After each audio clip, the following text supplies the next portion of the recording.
الرحمن الرحیم باب التیمم فی الحضر۔ امام ابو داود رحمۃ اللہ تعالی علیہ نے باب باندھا ہے۔ اس سے پچھلے باب میں تیمم کا لغوی معنی، تیمم کا اصطلاحی معنی، تیمم کا طہارت مطلقہ یا طہارت ضروریہ ہونا، مشروعیت، ساری کی ساری بات تقریباً تفصیلاً ہو چکی ہے۔ آج کے اس باب میں امام ابو داود رحمۃ اللہ تعالی علیہ یہ بتلانا چاہتے ہیں کہ تیمم کا جواز صرف سفر کے ساتھ نہیں ہے، بلکہ بوقت ضرورت حضر میں بھی تیمم کرنا جائز ہے،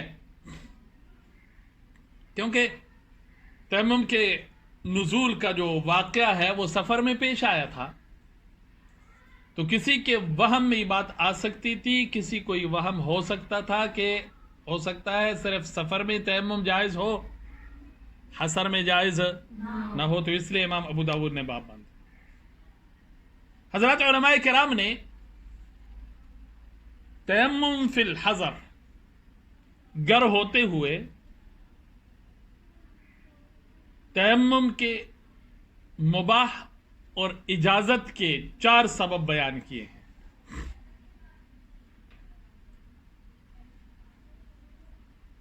نمبر 1، عدم وجدان الماء، گر ہے پانی نہیں ہے، تیمم کر لے۔ نمبر 2،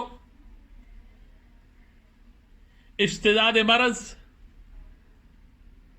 بیماری بڑھنے کا اندیشہ ہو،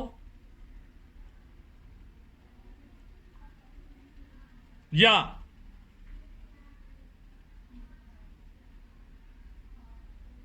عضو کے تلف ہونے کا اندیشہ ہو، اب بھی تیمم کرنا جائز۔